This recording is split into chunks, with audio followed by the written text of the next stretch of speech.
आइए स्टूडेंट, आज की इस वीडियो में हम लोग क्लास 12 के मैथ का बहुत ही महत्वपूर्ण सवाल का अध्ययन करेंगे, जो कि ये एग्जाम में अवश्य पूछता है और ये क्वेश्चन 5 नंबर का आएगा और ये एक्सरसाइज 7.11 है।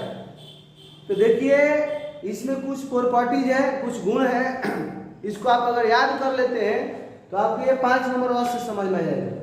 देखिए, जब कभी भी क्वेश्चन में 0 से ए दिखाई देने लगे तो उसका रूल क्या कहता है कि उसको लिखिए ए 0 से ए दिखाई देने लगे तो ए माइनस एक्स हो जाता है, ये रूल कहता है। तो हम क्या करेंगे, इसको क्वेश्चन को समीकरण पहले वन मान लेंगे। क्वेश्चन का है 0 से π/2 cos स्क्वायर एक्स dx है। इस क्वेश्चन को समीकरण 1 मान लिए। अब क्या करेंगे कि π/2 और 0 लिखेंगे ज्यों कहते हैं, 0 से π/2 ज्यों कहते हैं लिखेंगे cos स्क्वायर भी ज्यों कहते हैं। ये x है ना स्टूडेंट, इस x के स्थान पर क्या हो जाएगा, देखो 0 से जब a रहता है तो क्या होता है a माइनस एक्स। तो a कौन काम करता है, ऊपर वाला, तो ऊपर वाला के जगह पर π/2 माइनस एक्स। देखिए, क्वेश्चन का रूल ही कहता है, ये रूल ही है कि 0 से क्या रहेगा, रूल है कि अगर 0 से a रहता है तो a माइनस एक्स होता है। तो a का काम कौन करता है, तो π/2, तो a माइनस एक्स। अब इसको क्या करेंगे कि π/2 0 से π/2 0 लिख देंगे और cos स्क्वायर है ना, तो आप पढ़े हो 10 क्लास में cos 90 माइनस थीटा क्या होता है, sin थीटा। थीटा के काम कर रहा है x, ये dx जेम कहते हैं लिखेंगे, यहाँ भी dx जेम कहते हैं लिखेंगे। इसको समीकरण 2 मान लेंगे। क्या लिखेंगे अब इसके बाद में कि समीकरण 1 तथा समीकरण 2 को जोड़ने पर, यानी दोनों समीकरण को क्या करेंगे, जोड़ डालेंगे। समीकरण 1 और समीकरण 2 दोनों को जोड़ेंगे। तो देखिए, इसमें के i और इसमें के i, तो लिखेंगे i प्लस i, यानी कि एग्जाम में भी i।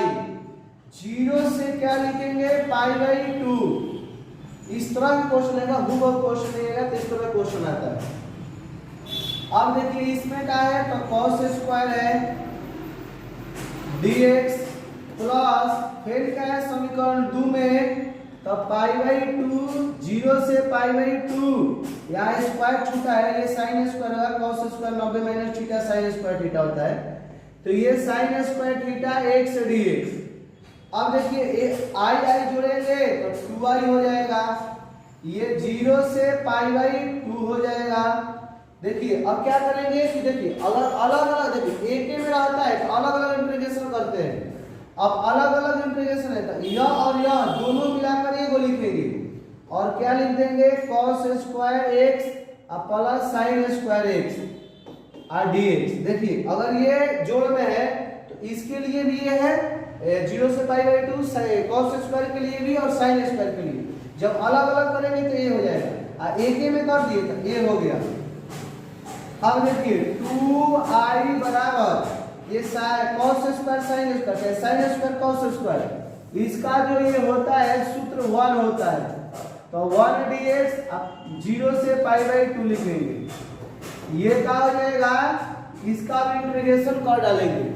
1 का जो इंटीग्रेशन होता है वह x होता है और यहाँ π/2 लगा देंगे और 0 2।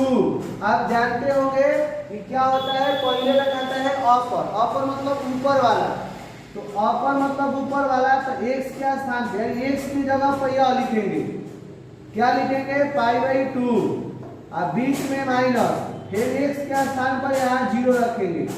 तो ये 2i बराबर क्या हो गया, π/2, तो i बराबर क्या हो जाएगा, π/2 और यहाँ ये आ जाएगा बाटा में 2, तो आपका हो जाएगा कौची i बराबर π/4। ये आपका क्या हो जाएगा, आंसर हो जाएगा इसका। ये बहुत इंपॉर्टेंट क्वेश्चन है। अगर चाहते हैं कि अच्छा स्कोर करे 5 नंबर ले तो इसको अंतर देखिए और इसको स्क्रीनशॉट लेकर आप नोट कर लीजिए।